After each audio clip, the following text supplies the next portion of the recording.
Recruiters that are working for outside of the company, their job is to get you as much money as possible. Internal recruiters, the job is to save the budget of the company. So what they're trying to do is get the best quality staff at the lowest price. Say you're going for a role, want 60k, but your old salary was 40k. They know if they offered you 50k, that's 10k more than you was on. They're not gonna aim to offer you 20k more than you was on before, because they feel like now they're doing you a favor. The top third of your CV is the most important part. When they say online, you got 6 seconds, you really do. I see hundreds of CVs. If all the good stuff's at the bottom, you probably ended up in my no pile. In the interview side of things, it's about contribution. Can you show how you can, if you say in an interview like it's normal, then you'll access sometimes parts of the hidden job market that you didn't even realize. But sometimes when you see a job, then it suddenly goes down. There's 2 reasons. Either I hate jobs that don't have the salary advertised. The reason why, because there isn't a range. There's gonna be people working in the same department on 2 massively different salaries doing the exact same job. That's why the salary is not advertised. If it's not in the budget, I'm not in your building. Not everyone has that, and I get it. And if you don't have that, there are other things you can negotiate. Negotiate things like annual leave, 20 and the 30k pay rises. That is usually easier when you leave your job. But within your job, do I think you can get 10k pay rises? Absolutely.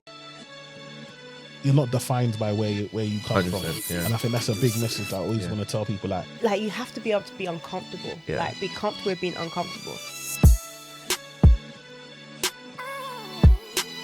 When you grow up in ends, you don't realise it when you're confident, but you have an audacity to do things that ordinarily most people wouldn't be willing to do.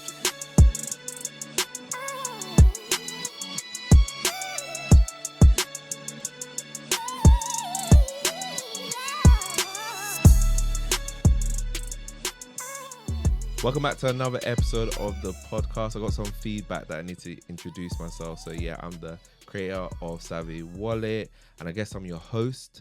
So the name's Atto, or you can call me At. Some people call me Big Ats as well. We got a special guest in the building. Adele, how are you doing today? I'm good. Thank you for having me. Very, very welcome. I'm actually looking forward to this conversation because I saw, like I told you, I saw a clip of yours come up on TikTok, and I was like really amazed by the advice that you was given, about careers. And I think we're at a time where, the job market is a bit in an iffy place right now. So I feel like we need a bit of guidance of how we can kind of navigate that. But actually, let's start with this. Who is Adele?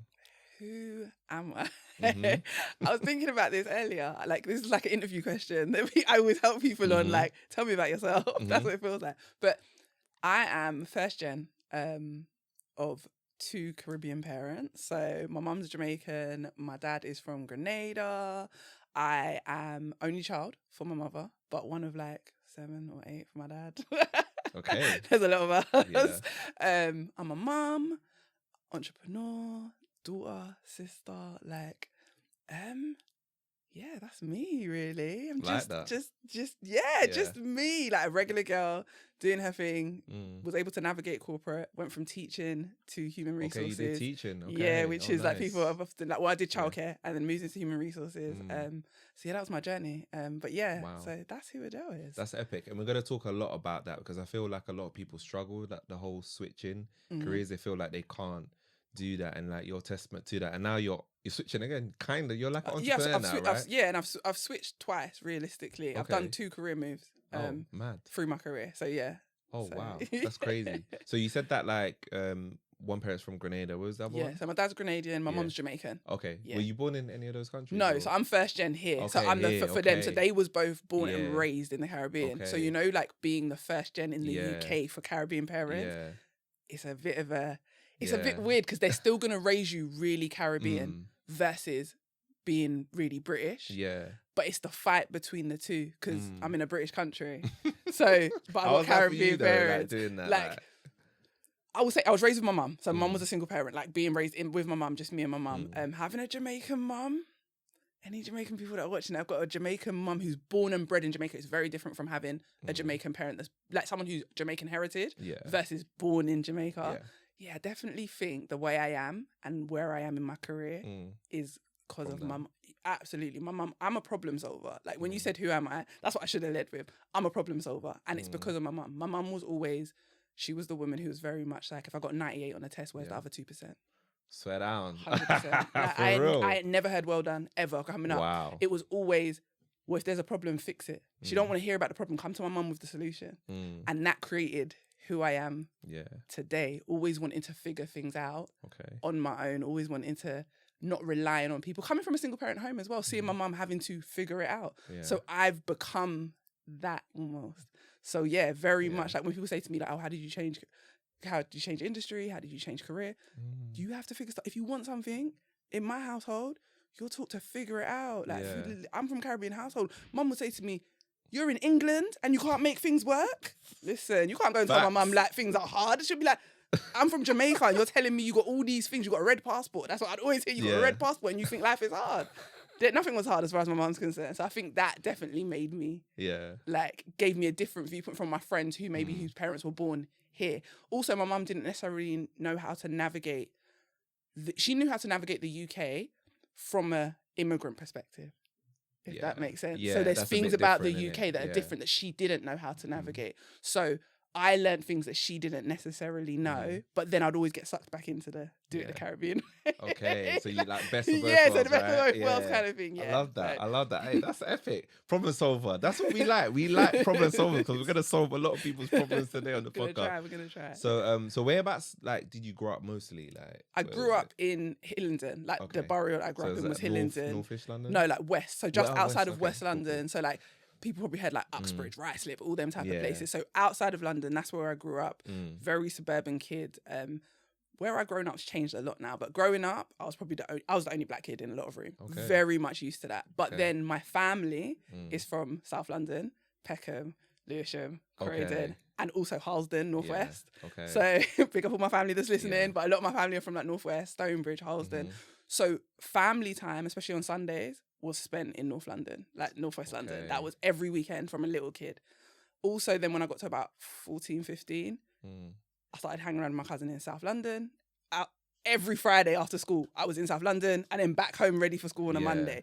So outside school, I wasn't the only black person in the room. Like I was very much, everyone looked like me. But in school, I was the only person that looked like me. In my area, I was one of the only people that looked like me. Okay. So I almost had the best of both worlds in the sense of growing up in an area where no one looks like you and people remind you every day that no one looks like you. And I dealt with a lot of racism growing up and stuff like that, like being in the 90s and stuff. There was a lot, like I dealt with a lot being the only black kid.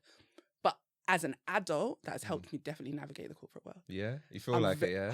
100%. Feel like what do you feel like you learned from that? I'm comfortable. I can be comfortable. Now, it's very different in my personal life. Like I won't travel to places if I feel like I'm going to be the only one, if that makes sense. But in corporate spaces, I'm very comfortable. I'm okay being the only one. A lot of people, and I know a lot of people that look like us, don't always feel that way. And that's why there's not a lot of representation in senior management and management. Like I feel like there's not a representation in general. There could be more. There should be way more representation.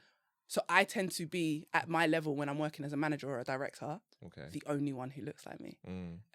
Recently I went on a training, there was like 40 people in the room, I was the only black person. That's very normal to me, but when you grow up as a kid and that's your reality, when you become an adult, it doesn't feel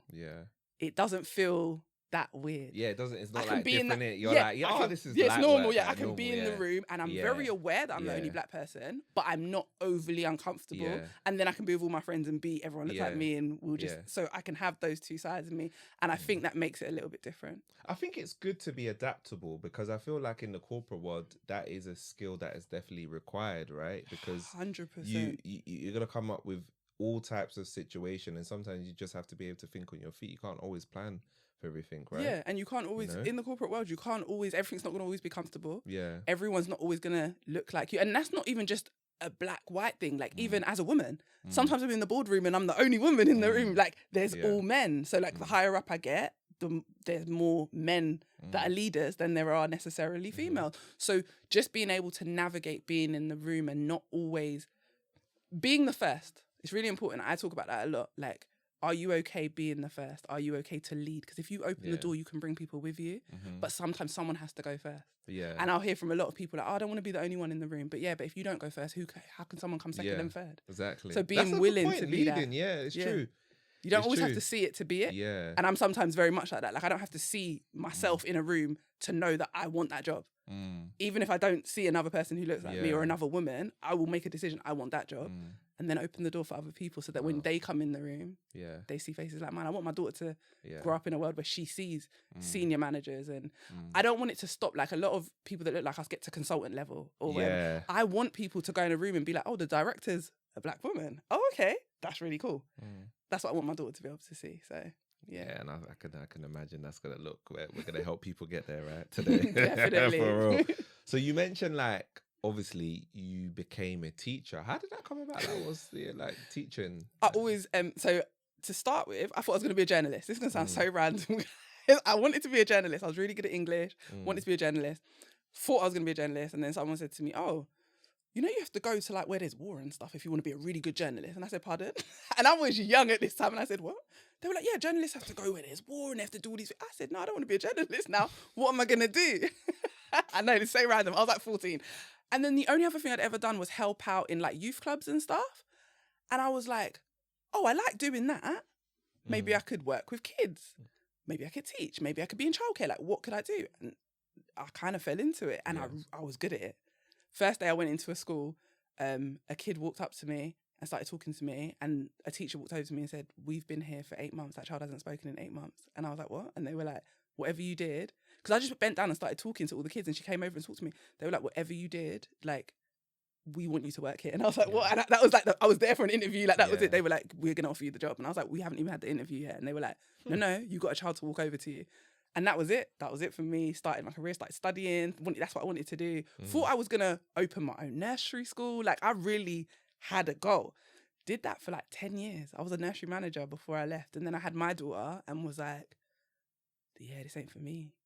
Why? What changed? Why did it? I was running a nursery. I was with other people's children all day, and I'd get home and I just wouldn't have the energy for my own.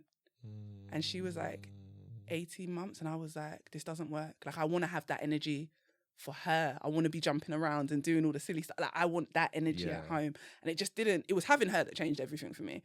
And I knew I wanted to do something else, but I didn't know what. And then started talking to friends and just started having chats. And someone at work who I was really close to actually said to me, "You'd be good in recruitment or human resources." And I was like, what? Why? And then she just started giving me examples. She was like, "You're good with people." Like, she was like, "You're organised." And I was like, okay. And I said, "But why that random thing?" She goes, "I just think you'd be really good at it." And apparently she had tried it herself and she had hated it. And I said, "So you think I'm going to be good at something you hate?" And she was like, "I just think you'd be good." And I was like, "Yeah, but how am I going to, there's no way I could leave childcare and be in that, because you'd have to get qualified and stuff. And I'm not about to go back to school and do all that." And then I started doing research, and I started doing more research, and I said, she might be right. Started talking to people, asking questions. Yeah. And then said, now I just got to figure out, how do I get from here to here? And I'm going to be honest, I'm a little bit lazy with certain things. Okay, what are you lazy with? Lazy in the sense of the thought of going back and studying for like 4 years, 3 years. No, I was like, with a child as well, I was like, this is not what I'm doing. There has to be another route. And when I say quicker, lazy, right? I mean, it's the problem solver in me. There has to be a quicker route to get to where I want. And I figured out the quicker route. Okay. I made my CV look the way I needed it to look. And I got in the room. And that was it. All I kept saying to myself was, go one step at a time. So I say that to anyone I work with, anyone I talk to. When it comes to your career, stop worrying about the biggest end goal and decide what the goal is and then go one step at a time. All I needed to do to start with was get in the room, right? So I started to network, started to talk to people. Spoke to someone who ran a HR company who used to supply staff to my nursery school. Okay. She said, "I'll give you an interview."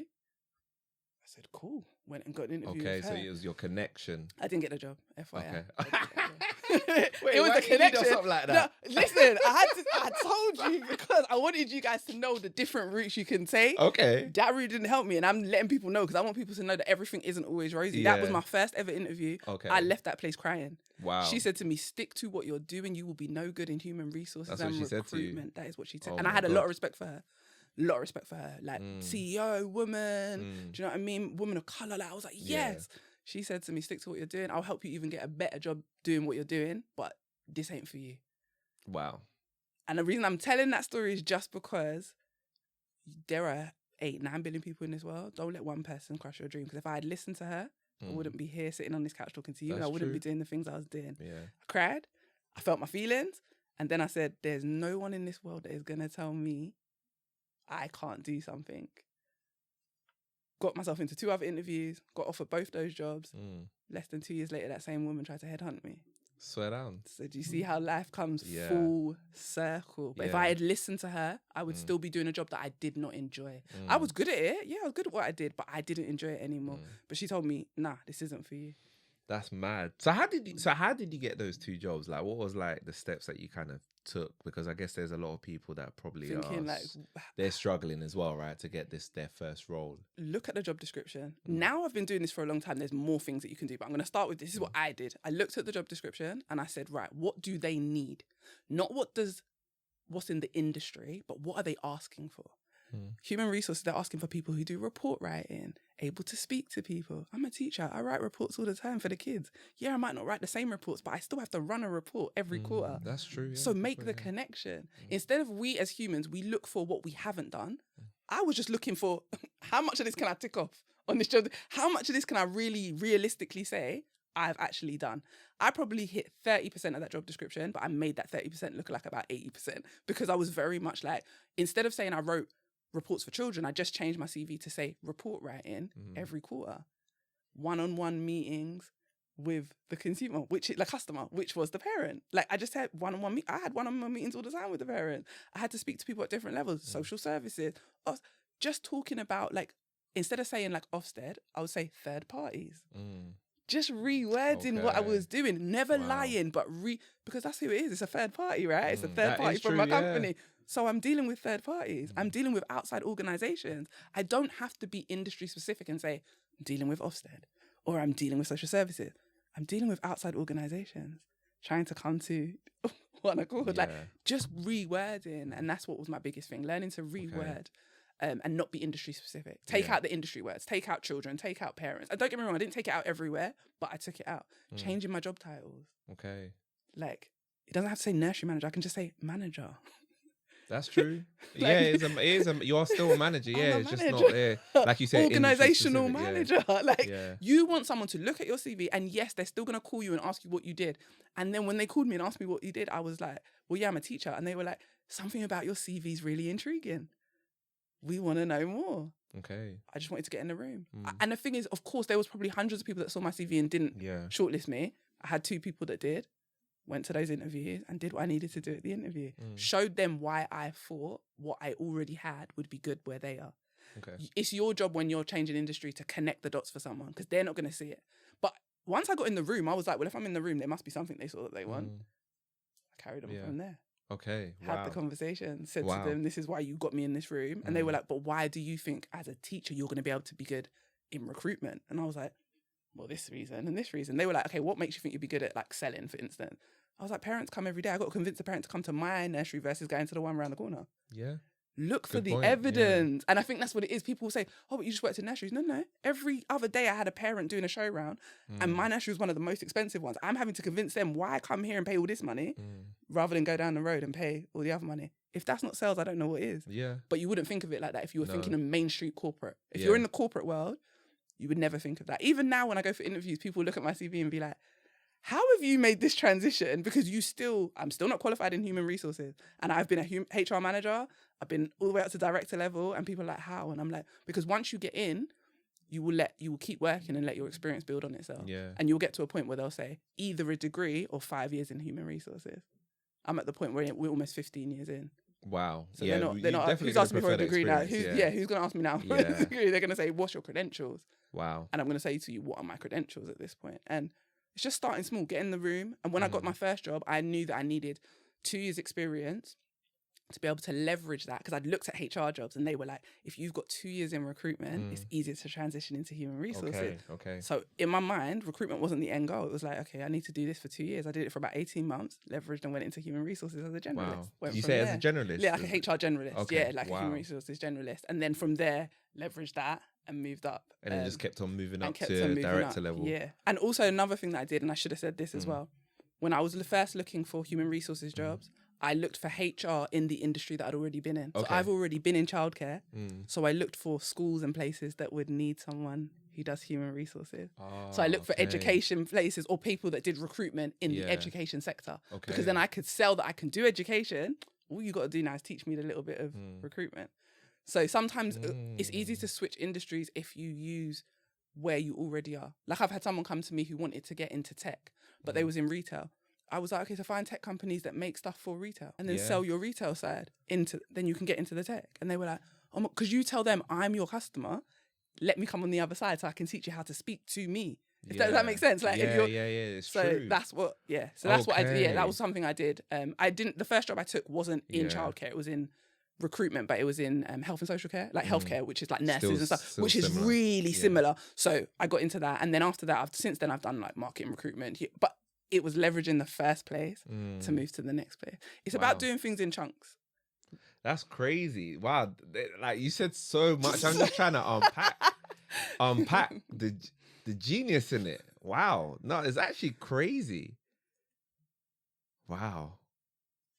Connecting the dots, staying in the same industry, technically, if you want to kind of switch jobs, and kind of like you said, like if you're going from, because it's true, like even when you go into certain industries, they're always like, the way I see it, they're always like connected to other industries. They're not like, no industry is like by itself. It's not silent. right? It's not single, right? Yeah. It's multifaceted in a way. So, I never thought about it that like way. if you're in HR now and you want to get into marketing, see if you can get into the marketing in your current company. Yeah. That's going to be so much easier than maybe going outside, and then do that for 6 months and then leverage that experience and go outside. Yeah. That is... Move roles before you move epic. industries. It's actually easier to move a role than it is to move industry. That is epic. Okay, cool. I could talk to you all day about your career.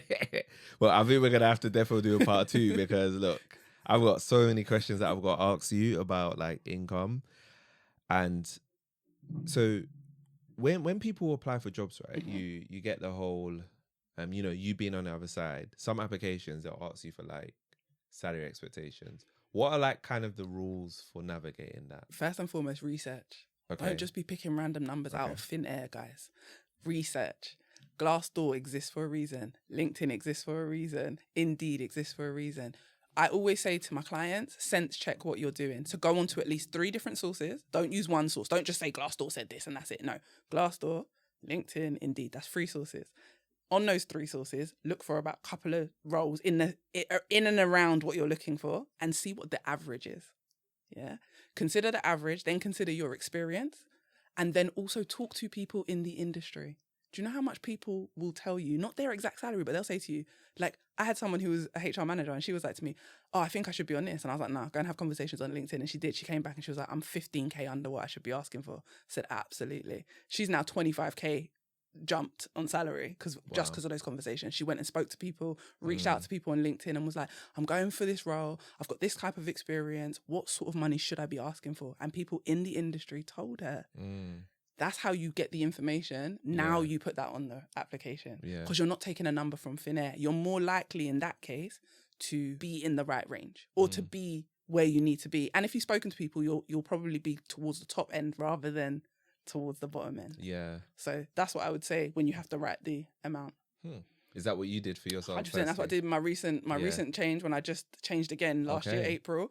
I was like, did my research, came out. And actually, if I'm honest with you guys, and hopefully my boss ain't listening, but I should have asked for more because the money I asked for, they gave it to me. And I was like, wait, you gave me that money too quickly and too So if it's easily. too quick, you need to ask for. If they're like, okay.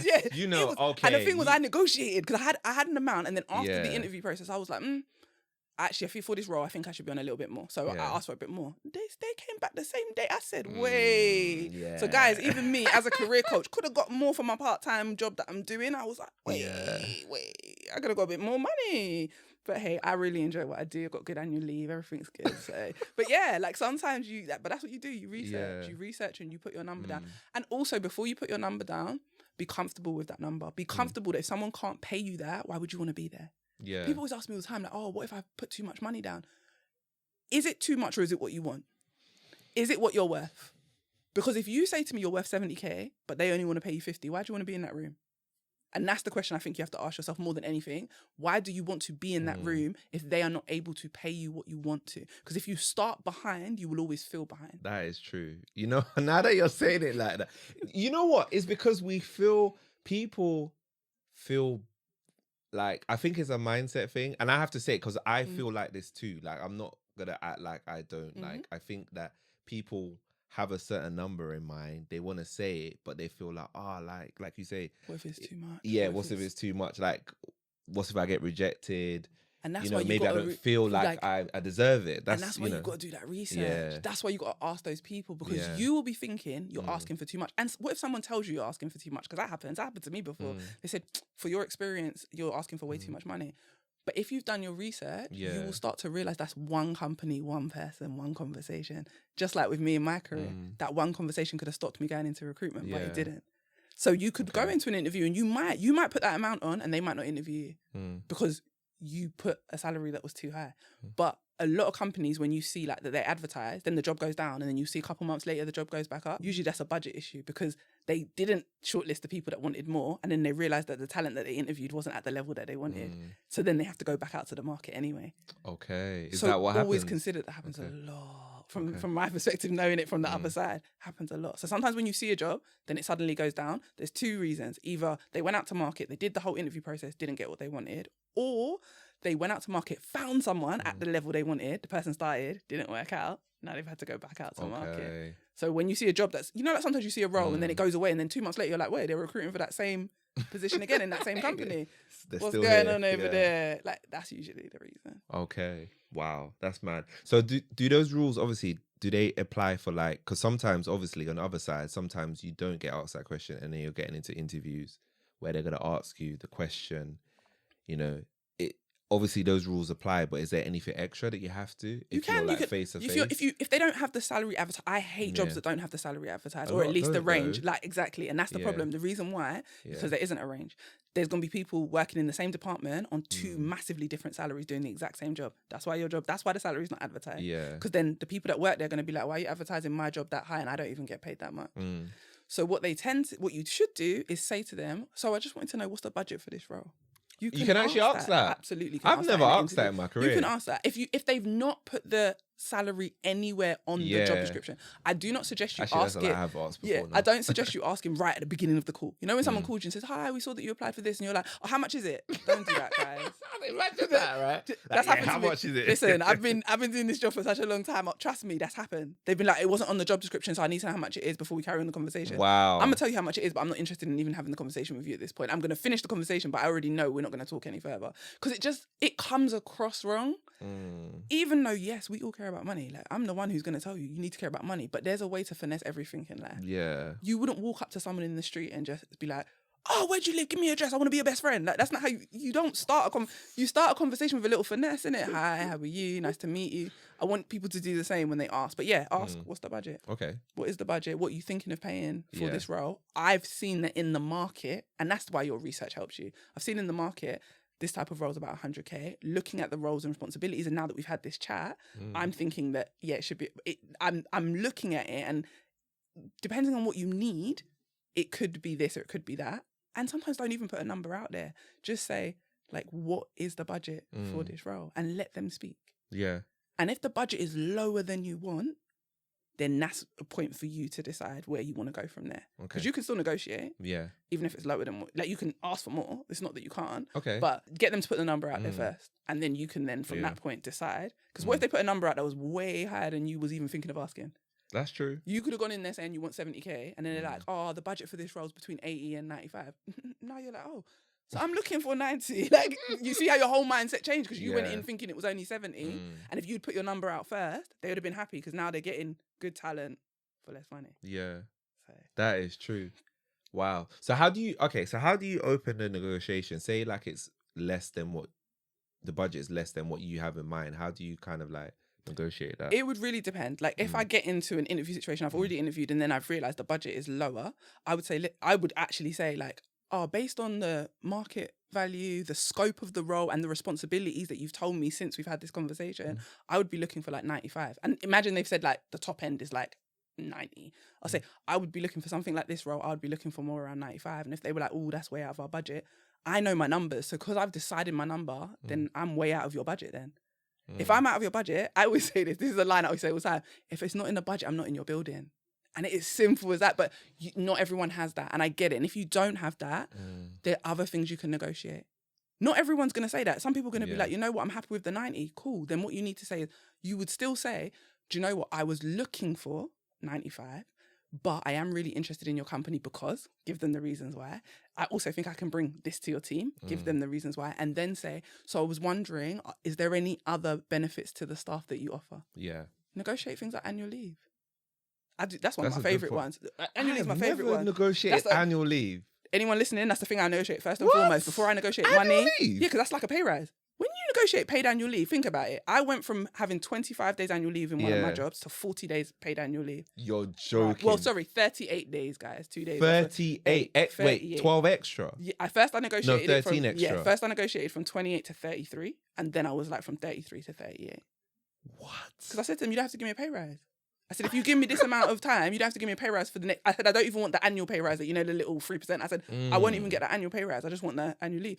They thought they was getting a really good deal. But then when I started taking the annual leave, they was like, wait, Adele, can we renegotiate? No, it's too late now. Because I like to travel. Yeah. I travel like 5 to 6 times a year. So I Wow. want that annual leave. So I will negotiate and I will take a lower salary if it makes sense for me.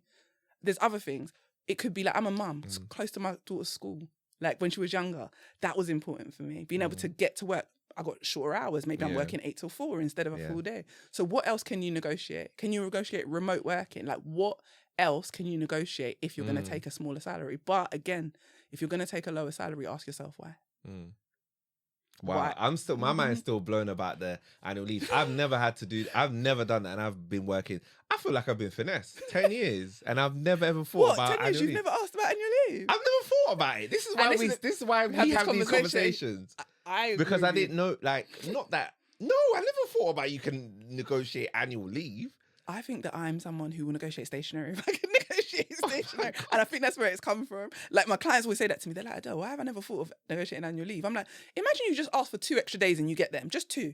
Then after that, now, but it's the same as negotiating a big salary. If Yeah. you've never done it, you're going to think it's not possible until you do it. And then you're like, so I could have done this the whole time. Yeah, I want anyone listening that's to know crazy. that I don't come from this place. I used to be underpaid and overworked before I understood how the job market really worked. Okay, so you can negotiate annual leave. Obviously, we know you can negotiate salary. You Annual can leave. negotiate annual leave. Sign-on bonus. Sign on. Yes. Okay. Talk to me about that, because that's something that I don't see commonly. I've only seen it commonly for usually graduate schemes. I've seen some companies to attract people, but I've never really seen it for like. It's a US thing. It's Yeah. a very US thing, and it's come to the UK in like over the years. But there are companies that are quietly doing sign-on bonuses. A lot of Okay. companies do sign-on bonuses. You just gotta know how to ask the questions. Do you offer a sign-on bonus? And say it. It's almost if you say it in an interview like it's normal, Yeah. like all the other interviews you've been at offer sign-on bonuses. If you say it, they'll be like, oh. And then you'll access sometimes parts of the hidden job market that you didn't even realize were there. But yeah, it is something that's becoming a thing here in the UK for Okay. talent. They're offering, but sometimes why they're offering the sign-on bonus is because the salary is not that good as Okay, well. so sometimes okay. it's like we'll give you the sign-on bonus so you get a bit of money to sign on, but then it's like your salary is kind of average. Yeah. But again, these are all things that are stepping stones to your next move. So even if that works for you in that moment, you might be like, oh, I'm gonna get the experience and the title I need for the next 6 months or year, and then I'll jump. Why not? That makes sense. Does it like impact? You know, sometimes when companies ask, "What was your prior salary?" I never understand that. But does that have an impact? Yes. On. Okay, Yes, talk to me because- about that. Say you're going for a role and you Yeah. want 60k, but Yeah. your old salary was 40k. Yeah. They know if they offered you 50k, you would take, because that's 10k more than you was on. Okay. They're not going to aim to offer you 20k more than you was on before. Okay. Because they feel like now they're doing you a favor. So that's why they've asked you what you're because they do. They're like, you was on Nah, 40, I'm doing you a Yeah, favour, you was on yeah. 40k. You're lucky. I'm giving you 50. Like that's Yeah. that's how companies really feel. From the other side, that's genuinely how they feel. And the reason for asking that question is, oh, if I really like this person, I can probably get them for less. And I want everyone to know, one of not human resources as a whole, but recruiters that are working for outside of the company, their job is to get you as much money as possible. Internal recruiters, the job is to save the budget of the company. That is true. That yeah. is your job. So when I was trying to save the budget of the company, if I could get top talent for less, I'm then going to go to my boss and be like, I just saved you 20k. And they're like, oh, well done, Adele. Guess what? At the end of the year, I'm asking for some of that money back in profit. Because I'm saying to them, I need a pay rise now love because that. this year I've helped you save 50k Yeah. in staffing. I've helped your staffing bill 100k. If I've saved you 100k, know that I, Adele, will come in to ask you for a pay rise. Yeah. So they're incentivized to That's yeah. almost like their bonus. Yeah, right? because it's like Yeah. you can go back and I'm not saying everyone Yeah. did that, but I know I did that because if I save you money, Mm. I need some of that savings. If I make a company money, I need some of that profit. Mm. So I'm always paying attention to what a company's bottom line is doing Yeah. because that affects me as much as how much can I negotiate and how much have I impacted that bottom line. That's So crazy. that's how I look at a lot of companies. You got to think we're in a corporate world, Yeah. capitalist. Like what the world is made up of. Companies don't want to make money in the corporate world. Mm. So if they're doing that, why are we not doing that for ourselves? Why are we not advocating for our pockets just like they're advocating for theirs? Do you know what I mean? That's crazy. You know what? It's so.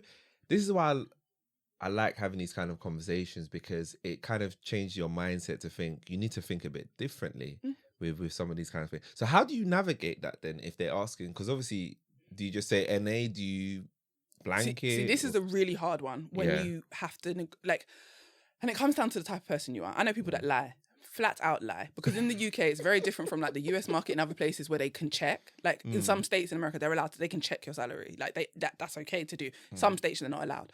Here, they don't call your old boss and check. So I know people that have lied, but I know people that are very uncomfortable with lying about their salary. So then in that case, I will say to them, say your salary, but make it very clear in the interview, the scope of this role is nothing like what I used to do. So my expectations are totally different. Yeah. Simple as that. Just Okay. if you're confident saying it, then they're believing you. So so this because you said you used to do internal recruitment. So because my next question was right. Say you have several candidates, right? Why don't they just go for the cheapest? People ask me this all the time. They're like, Adele, you're making people negotiate, but they're negotiating themselves out of a job. No. Let me explain to you. They don't go for the cheapest. Companies need to make profit, as we just spoke about. You might be a cheap labor, but if you're no good, you're not going to make me any money in the company. If I'm a business owner, you're not going to make me any money if you're not good at your job, right? So then I'm losing money because I'm paying you just to be there. We've all seen them staff that are just there to be there and they don't last very long. No one wants you to be there just to be there, right? So what they're trying to do is get the best quality staff at the lowest price.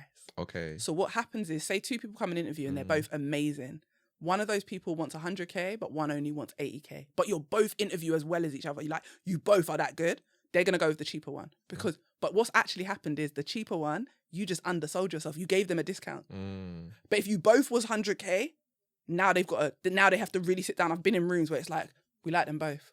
How do we choose? Because you both want the high salary. Yeah. One of you is going to get the job because simply being, we want the best candidate. I'm in HR, I'm in recruitment. We want the best candidate, but at the lowest price. Okay, so it's like a dual, yeah. two criteria. So if I've got a bad candidate at a low price, I'm not going to offer the bad candidate at a low price. It makes, my boss is going to then say to me, why did you hire this person? I'm making myself look bad. Yeah. What I'm trying to do is trying to hire the best talent at the lowest price. And this is why I say to people, stop giving a discount to companies that never ask for it. Because you walked in and you said, here, let me give you a 20% discount. I'm going to ask you for this low price. Yeah. Because you're saying, oh, but at least I got the job. Okay, but you got the job to be on less money. And if you went somewhere else, you'd be on more. So is it a win? Is it really a win that you can say to me, yeah, but I got the job? Okay, but that 100K person just went somewhere else and got the 100K. Yeah. Let's be realistic. They didn't get it here, but they just went somewhere else. Because I'm that person who will be like, okay, you can't afford me. You can't afford me then. There's been situations where I might be like, oh, I'll take the job because I know why I'm taking the job. Maybe I just want a title bump for like 6 months and then I'm out the door. I just wanted a title bump because I knew what that title could do long term for my career. Okay. So is that quite important then, the titles as well? Does that really help? Depending on your industry. Okay. It can be really helpful. You can leverage that. Yeah, for someone like me who didn't have a qualification in human resources, didn't have my CIPD, when someone said to me, we'll give you a HR manager title, I jumped at the chance. Of course, I'm not silly. Of course you gotta have jumped to, right? at the chance. I was like, but they weren't paying me what I wanted them to pay me. So I was like, I'm not sure. Negotiated a salary, got higher than they wanted to offer me, but it still wasn't where I wanted to be. But in my mind, I was like, I'm only keeping this title for a year and I'm out. Okay. Within that year, though, we negotiated a bit more. So I ended up staying there 2 years and then I left. But it was very much like I wanted that title because I knew what it could do for me. From that point onwards, having that title changed everything for me. Mad. Wow. I feel like what we did, 38 minutes. I've learned so much. Like I feel like my mind's been blown so many times. I'm like, I feel like I've been finessed. Listen, and I'm sure we've all been finessed. We've all been finessed. Yeah. Like, I've been in jobs where I found out that people I was training were on 10K more than me. And I'd asked for a 5K pay rise at the time and they were like, no, it's too much. But I'm training people who are on 10 and £15,000 more than me. Why am I training That's mad. Nah. So imagine finding that out. You're training these people. You've Yeah. asked for a pay rise. They've told you no, and you're still working away. Yeah. And then these people are getting more than me. And it's Yeah. things like that have changed my view. And Okay. things like that help push me to be like, ask for more. Yeah. You got to just advocate for Ask yourself. for what you want. Yeah. Ask for what you deserve. And when people Yeah. say to me, "Oh, but what if you don't? You shortchange yourself." Like where I said to you, like I asked for a job and they gave me it so quickly. I was like, I could have probably got more. But because it's what I really wanted. That's how much I wanted for this job. As much as I'm like, I probably could have got more, I don't feel bad because I advocated for what I wanted. Yeah. I did my research. I looked up. I advocated for what I wanted.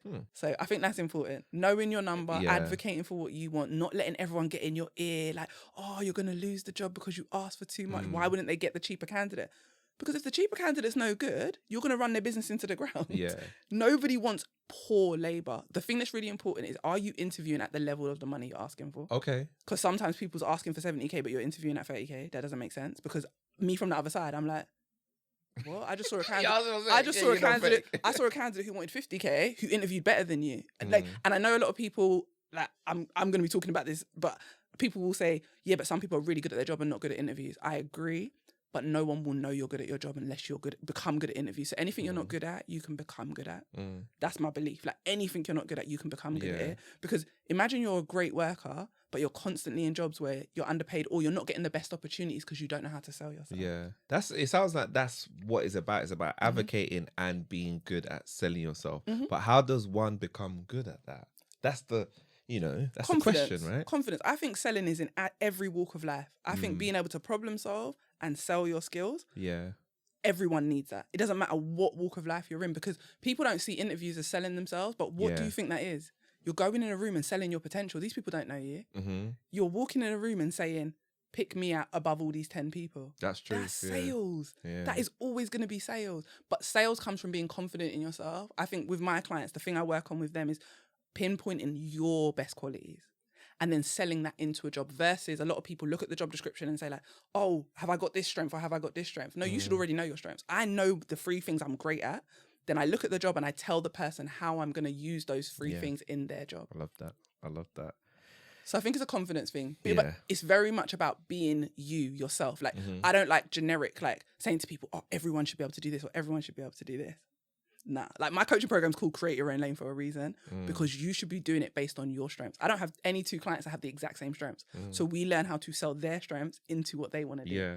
Because if you are talking about something that's genuinely, like if you know you are so good at communicating, when I then say to you, let's form some interview answers around communicating, you feel better automatically because you're like, oh, I'm not making it up. I actually am really good at this thing. Yeah, let's sell that then. Yeah. That's what selling is. People always think sales is like making stuff up. No, sell what you've got. What are you good at? Let's talk about it and figure it out. You're right. It's about maximizing who you are, who you are, right? Yeah. And just maximizing that and make sure that shines through, right? Yeah.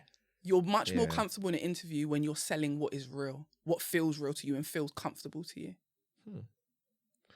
Okay, so we talked about obviously the interview and, demonstrating to your potential employer, what makes you stand out. Are there things that you should avoid saying in an interview?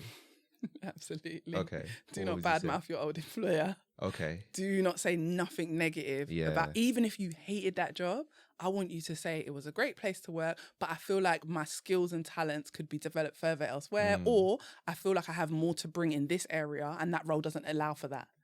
But not, my boss is an idiot, I hate it here, I will never work here again. Like, don't say negative things. Yeah. Even if the people are really nice in the interview and like they come across really friendly, be careful not to overstep the mark. And always remember you're still in an interview situation, no matter how nice someone is. I've seen people interview really well and then get a little bit too comfortable and like maybe swear in the interview or because they've just got a little bit too comfortable because the interview was really chilled and really nice. And then they've put the person off because the person's been like, all right, you got a bit over familiar. So just be careful. Remember you're in an interview situation. Do not, like I said, do not badmouth your old employer. Sounds like you heard that a lot. Oh my God. The badmouth of the old people, employer. man? Like, that happens a lot, all the time. Like, I've heard that a lot over my career. Like a lot of people badmouthing. So that's like my top one. Do not badmouth the last employer at all. Don't be scared in an interview to ask someone to repeat themselves either. Okay. I think sometimes people think you shouldn't do that, but actually you should. Like if you're not sure of a question, you should ask that. I'm trying to think what else you shouldn't do in an interview. I think the other things you really shouldn't do in an interview is focus too much on like saying like, oh, but if you train me, I'll be able to do it. If you train me, I'll be able to do it. It's okay to say that you need to be trained, but what are you giving them in return? I think it's always important to talk about the value you'll bring versus, okay, what can you give me? What can you give me? What can you give me? Because when we get to negotiation, that's what can you give me? But I've already going to show you all the things I can give you. So then when I come to negotiate, it doesn't feel too one-sided. So be really careful of that as well. Yeah. I love that. I love those points. Love those points, especially the bad mouthing one. Just don't do it. Gosh, what is? Come on, people. You can hate the last job, but don't share it. So at the end as well, you also get a chance to like ask questions, right? Mm-hmm. Should candidates always ask questions? They should. They should. They should ask questions. What's the top question they should ask? There's no generic questions that you should ask. Again, like I said earlier, I don't believe one size necessarily fits all, because what I need from a job might not be what you need from a job. You need to ask questions based on what you need from a job. So I personally do not like to be micromanaged, and not even just micromanaged. I don't even like to be closely managed. I just don't need it. I need you to tell me what my job is and go away. Yeah. When I need you, I'll come and find you. Whereas I know people that say to me, I don't like to be micromanager, Del, but I do need a manager who checks in regularly. We're going to ask totally different questions. Okay. We need to ask totally different questions. Yeah. A good question to ask in any job interview is like, why do you like working here? I love asking people that because it puts them on the spot, and also you get an impression from the person immediately if they like it there or not. Because when you ask the interviewer, like, what's made you be here as long as you have been here?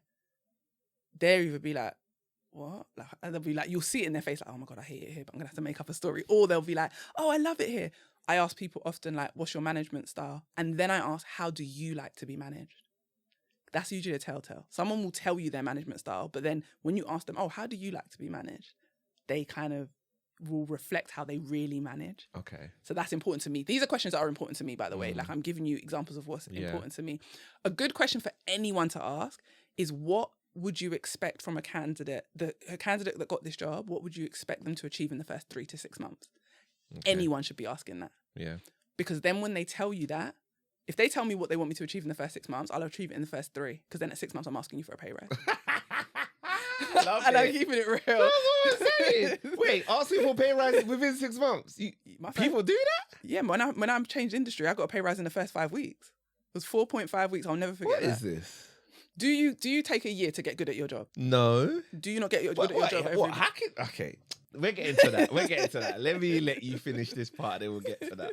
But yeah, those are the questions. Crazy. So that question I feel like everyone should ask. Everyone should be asking, like, what's the expectations? Because it will give you a better viewpoint of what the expectations is. I like to ask, like, how often are people expected to stay and do overtime? No, how often do people stay and do overtime? I ask it really casually, really easy, because then they think like, oh, she doesn't mind overtime. No, I just want you to tell me the truth. Yeah. So I'll be like, oh, like, because what if you're someone who doesn't want to do overtime? Well, that's not for you. You need to ask those questions. What is the culture that you're looking for at work? What's the dynamic you're looking for? I think we miss red flags because we don't ask questions specific to us. Yeah. We go on Google and Google says, ask these questions. Those questions you don't even care about those questions, so why are you asking them? So we get very specific. What is it that you need from a job? Like non-negotiables, and ask those questions. Like, I need a manager who isn't on my back and breathing down my neck. I need someone who has a style that's very relaxed. I know other people that doesn't work for them. So you need to be asking those questions. I need companies that have a little bit more flexibility with time. Yeah. So I'll be like, is your start times and your end times really rigid? That's a question I would ask. But that might not be a question that someone else cares to ask because it doesn't work for them. Yeah. So I think it's very specific. You need to have a list of what are your negotiables and your because some people you have things that you can negotiate and then non-negotiables. Your question should be based around your non-negotiables. Okay. Love that. Epic. I love that. So obviously you delved a little bit into like the other side of it, and I know it's different for every company, but I guess from your experience, when you mentioned a few of it, when you're looking at like what candidates to choose, what were some of the things that you were actually looking at from them, like to say, okay, yeah, that's the right candidate? Well, after interview or at the CV? After interview. So we've done the interview. Yeah. Actually, let's talk about both. Let's talk about CVs and interviews, because I think it's important to know. I know CVs is ever changing. We've got ChatGPT, but just generally speaking, so people have like an idea of CVs. What I'm looking for is how well have you shown that you're the solution to the job description. Job description is the problem basically the company has that they need help with. I'm going to look at your CV and see how quickly I can identify that information. The top third of your CV is the most important part. Get the information there. And I don't mean cram information in. I just mean try and hit at least 3 of the points that are in the job description in that top third. Because as a recruiter, when they say online, you got 6 seconds, you really do.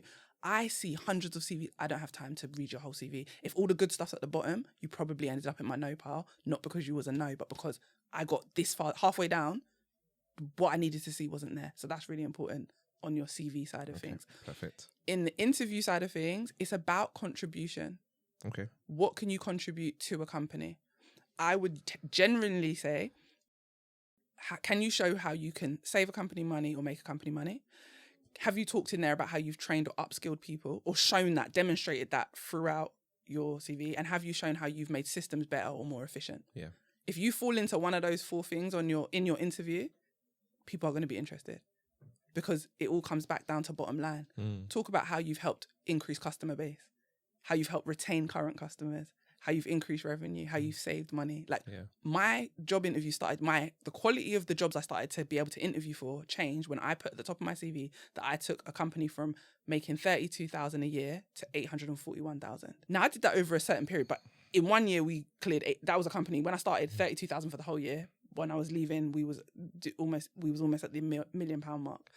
When I put that near the top of my CV, I promise you the rooms I got into were a bit bigger and better. Wow. The salaries I got, because now I'm showing the value I could bring to you. What company is not going to say like, wait, I just want to interview her to see how she did it. Even if you don't want to offer me the job, you're going to give me access to the room because you're going to be like, how did she do it? So what are you talking about in an interview? Is what you're talking about what they care about? Sometimes we go in an interview and we start talking about our qualifications and we start talking about all these great things we've done, but we stop to think, do they care? When you read their job description, did they say anything about qualifications? If they didn't, why are you talking about it? They didn't ask. Facts. They didn't ask. So just be really conscious. Like look at the job description and say like, they care about, like in some human resources jobs, they want you to be really people focused. If that's what they want me to be, I'm going to talk more about the stuff I've done around people. I'm not going to be talking about money and all that stuff. I'm going to be like, well, when it came to people, I was able to retain more staff. The turnover went down. I'm not going to be talking about money. I'm going to be talking about I reduced turnover, which in turn saved them money if you reduce turnover. But I don't need to talk about that because they're people focused. If I go to a job and they're really target focused and money focused, I focus on how I've hit targets, how I've made money, how I've overachieved, how I've gone above and beyond, and like I surpassed deadlines. Like you know things like that. Like I'm deadlines over here and I hit that way before my deadline. Like I'm talking about those things versus going in there and talking about people because that's not what they care about. So I think sometimes we go in and we have a general view, like every human resources job's going to be the same. Every like tech job's going to be the same. No, some specific companies want specific things. What do they care about?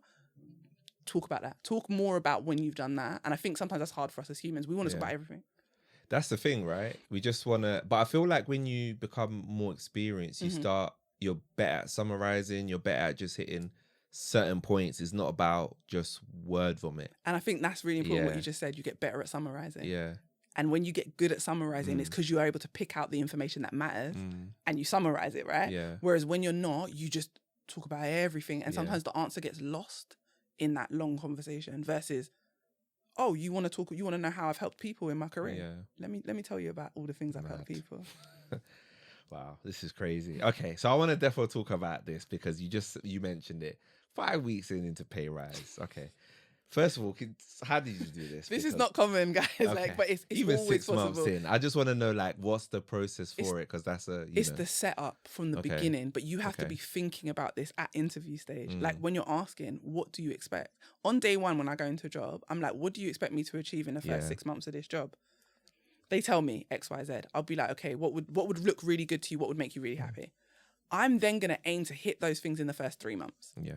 Then I'm going to go to my boss and be like, oh yeah, I know we spoke about it in the first 6 months, but I've been able to achieve them. Like, so what next? What would you like me to do next? Now my boss is like, wow, she works really fast. She's really good. Like, because it's quality as well, not just speed, it's quality. Then it's going to be like, oh, okay. So now I'm doing the next set of things. So now I've achieved Q4 things in Q2. If you think I'm not coming to ask you for a pay rise, and the worst thing someone's going to say to me is no, Adele, but I'm still going to ask. It's a yes or a no, right? So 6 months in, I'm going to be like, well, you said at 6 months you'd expect me to do this. I was doing that at 3 months. At 6 months, I've now done double what you was expecting someone to do at 6 months. So, and when I come for a negotiation, I'm asking from a point of, I've been able to bring this to you. Yeah. If you keep me on, I'm going to do this for the next 6 months. So now I'm expecting slightly higher money. I expect more money. The way I did it in my other job as well is, why are we not negotiating pay rises into our contract? They offered me a salary that I didn't think was great. It was good, but it wasn't great. It could be better. And I said to them, okay, what's the quickest someone can get a pay rise? And they were like, to be honest, it's a year, but sometimes 6 months. And I was like, I am really interested in this job. I think I can bring a lot to the role, but can we discuss putting in a salary negotiation at 8 weeks? And they said, oh, but you'd have to hit this. I said, fine, can we write it into the contract? They said, yeah, we wrote it into the contract. Okay, so you write the stuff but in the contract. I hit those things within 4 weeks. So I stepped up and said, and my Wow. boss was like, you don't even need to ask. She was like, you got Wow. it. But I asked for it to be built into the contract. And I've had people ask me that. People come to me and say, because the salary is lower than what I want, but I really want to work for this company, would you consider a 12-week salary negotiation, like a salary review? And I'll be like, okay, let me go away, talk to the powers that be and come back. And we've come back and been like, yeah, we can add that into your contract. Okay. But again, you know the level, like you have to be great at your interview. They have to really want you to be able to negotiate these things. I'm not saying every job you can go and just be like, oh, can I negotiate this into the contract? They will look at you strange. They'll be like, what? But there are many jobs where you can actually say, I'm really interested in working here, but where the salary is a little bit lower than I want, is there room for at 12 weeks, we can have a salary review? And if they say, yeah, they're going to then say to you, but you would need to do this, this, and this. I've had people get promised it and it not happen. That's why I say ask them to write it into your contract or at least into your offer letter. Yeah, verbal offers, no Never good. trust a verbal Yeah, offer. Because I've had people say to me, Adele, they promised within 4 months they would review my salary. It's been a year. I'm like, but you had a verbal.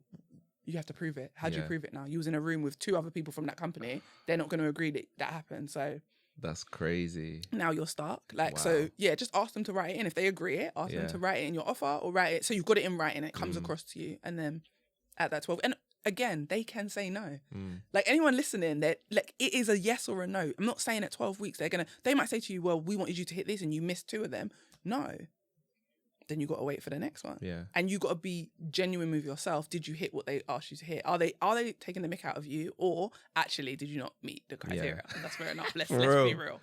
But if you meet it and then they still say no, ask why. And I think this is the thing, people at work were scared to challenge. Ask why. If I've met all the targets that you told me to meet, why am I not getting the pay rise?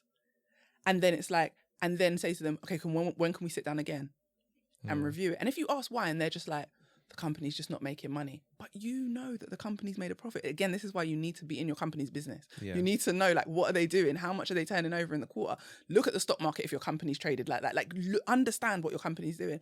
If they're like, there's just no money in the pot, and there genuinely is no money in the pot, then that's your cue. Are you staying or are you going? Yeah.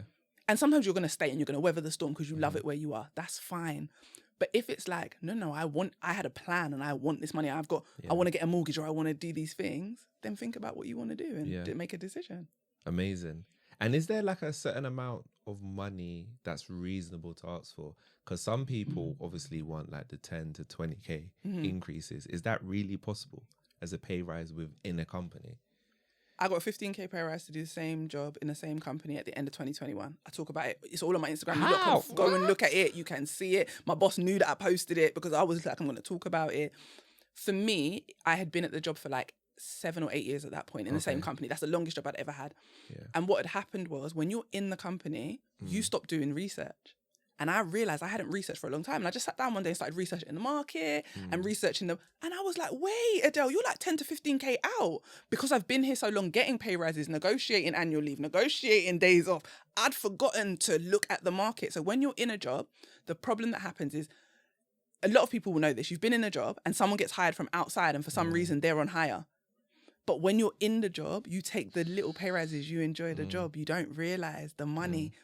But actually, if 8 years have gone past, maybe I haven't been asking for the right pay rises. Yeah. And I realized, and I was like 15K out, and I went and had the conversation, and I was very much like, I'm this much out, market value wise, and I actually make you guys a lot of money, and I do X, Y, Z, and I've grown the teams, so I want to have this conversation. And the first answer I got was like, not that much, Adele. It's not going to happen. What if we did like half now and half a year from now? And I said, listen, I'll happily take it, but I'm just going to let you know I'm going to be looking at my options in the market. And they was very much like, okay. They came back to me like within a couple of days because, listen, it is cheaper to keep someone and pay them more than it is to advertise. Hope that the new person's going to be good. Retrain. This is if you've been in your job for a long time. Remember, I'm saying 8 years here. If you've been in the same company 5 years, they know how good you are. Do you know how much it costs them to advertise on all these platforms to do the interview, and then they're hoping that person's going to now come in and be as good as you? If you've created a situation where you're an asset, no one can be bothered to try and replace you. So then they're just like, you're not irreplaceable. I just want people to know, listen to this, you are not irreplaceable. We can all be replaced. But just knowing where you stand in your company is really helpful, because then you're like, it's easier to negotiate. But do I think that's the norm and I think everyone can do that all the time? No, but one of my last clients, who's now in Dubai, got herself a 12k pay rise because her company thought they were going to lose her. Okay. But she put herself in a position where they thought they was going to lose her. I tend to help people. The people I work with tend to go for the 20 and the 20 and the 30k pay rises. That is usually easier when you go outside of your job. Yeah. The massive pay rises like the 30k. That's when you leave your job. But within your job, do I think you can get 10k pay rises? Absolutely. Do I think you can get 15? Absolutely. But let's be realistic. How good are you at your job? If you're the person who is like, I'm doing the bare minimum to hold on to this job, please don't think that you're going to get a 10k pay. Yeah. If you're a top performer, if you're a high achiever, if you're making your company a lot of money, then why is it not reasonable for you to ask for 10k? Because I promise you, when they advertise for your job and they go out to market and they realize they can't get someone at your price, they're going to advertise the job higher than you're currently on. That happens so often. Wow. That has been such a great conversation. I think I need to get you in for part 2 because like there's a lot of other questions that I want to defo cover. I guess I'm just thinking, just to wrap us up, in terms of what are some of like the valid and not valid reasons for, you know, asking for a pay rise? Okay, not valid. Yeah. I've been here many years. Okay. Guys, you can go on any of my social media and I talk about this all the time. Being in the building is not a reason to get a pay rise. You might be a seat warmer who is not that great. It is not. Don't ever start off your salary negotiation. Oh, cost of living. Your company doesn't care. I'm being really honest with you. Like, your company is not your family. They don't care on that level. Some companies do. Some of us work for great companies, but most companies are not going to negotiate. You shouldn't be going in talking about, I don't know, my kids' things at school are really expensive or stuff like that. You should be going in from a point of, I have helped you do X, Y, Z.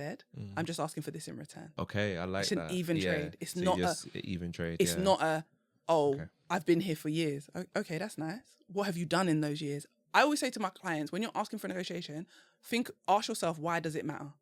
Every time you ask a question, like say, I'm going in for a negotiation, if you say to someone, I've been here for years, okay, why does that matter? That's very true. What have you done? Ask yourself why it matters. What have I done in those years? Yeah. It's not about the 5 years, because you could have done nothing in 5 years. You can have you could have done a lot in 5 years. Right, you can have two people that have done 5 years. Yeah. One done double what the other one did. Do you see what I'm saying? So why does it matter? Ask yourself that before you go into a negotiation. When I'm going into this negotiation, if I say to them, oh, last year I helped you save 1.3 million, let's say, on staffing. Okay, why does that matter? Connect the dot for them. Say to them, so because of that, that's helped do this. So I was wondering if we could talk about a pay rise. Okay. Wow. But have an even trade, not what have I contributed? Why does that contribution deserve more money? Versus, oh, I just want more money because I want more money. I think some people think that's what I'm talking about. Like, I'm just like, go and ask for loads of money. No, because what's my justification? That's the key. What's your justification? Yeah. What have you given them why the pay rise is justified? What have you given them why they should give you more annual leave? Like, when I negotiated less days, it was because I was saying, I'm still productive here 4 days a week. You're still getting the same amount of return off of me. So why do we need me in the building 5 days? Yeah. And they were like, oh, but Adele, everyone works 5 days. And I was like, okay, can we trial it? And they were like, okay. I was like, I'll 100% go back to 5 days if it doesn't work. They said, okay, let's trial it. That trial turned into permanent 4 days a week and I didn't lose money on my salary. But it's because I posed it like, I will go back. I didn't just pose like, give me. I was like, I will still be productive. If by any reason something goes wrong or it goes down, I'll be back in the office 5 days. I made sure I wanted those 4 days, right? So I made sure that nothing went down, things went up. I did better because I was like, I want to keep these 4 days, so I need to be able to prove it. And I think that's where people don't always understand. When I'm saying advocate for yourself, really advocate, but have your evidence. Write down your wins, keep track of them, so that when it comes to time to negotiate, because I'm telling you, when you come to negotiate, you'll forget all the things that you've done over the year. Who remembers all the things they've done? Write it down. Like, I have a big list of all the things I do. Every time someone's like, oh, we couldn't have done this without you, write it down. Because when it comes to the end of the year and I'm asking for the money and you're asking me why, I'm like, oh, do you remember this? One time my boss was like, Adele, the list is too long. Because I just kept going and going and going.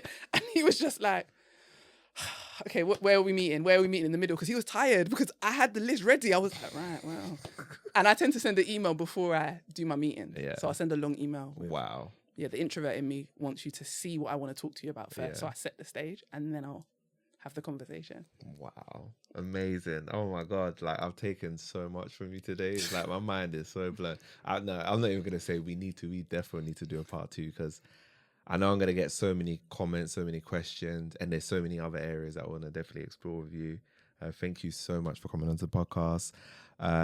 Where can people find you if they want to, obviously get in touch with you? They can find me at my podcast as well, 5 for 2 yeah. Careers, all career related. Anyone who's trying to change career or make some more money, meet me over there. Also, you can find me on the LinkedIn, Adele Thompson, and then TikTok and Instagram. I mostly hang out on LinkedIn, to be honest, and I make videos and stuff on TikTok and Instagram. So yeah, reach out, send me a DM. In my coaching program, I currently help people change careers and add 5 figures to their salary. That's what we're doing. Love that. So yeah, if you want to work with me on a long-term basis, we do the CV, we do the interview, we do the negotiation, we do the confidence. So yeah, that's where you can find me. Love that. And do you have any final words? Actually, before I say final words, I just want to say thank you so much, because I have taken so much. Like I feel like I've been finessed, and I'm not gonna be finessed any longer. I'm not gonna lie. Everybody that's watching, listening, understands what I'm talking about here. They're gonna be like, "Rah, this is mad." Like this is honestly, like I'm saying this, like I'm being so honest, because like I said, I've been in a career for 10 years, and I've learned so much. I'm like, rah, I need to change my whole approach. I think it's just perspective. Yeah, honestly. but it's testament to like the value and the know-how. So much. So yeah, really appreciate you, Del. Do you have any final words for the watchers and listeners? I do. Anyone who's watching, anyone who's listening, if what you wanted was where you are, you'd have it already. So sometimes it's worth trying something different, because I'm very much a believer that we will have all the problems instead of the solutions. We'll say, this won't work, this won't work, this won't work. But if you knew what worked, you would have it now. So even if you don't 100% think like, oh, that's not going to work, what if you just try something different? Because what you're currently doing is why you're currently where you're at.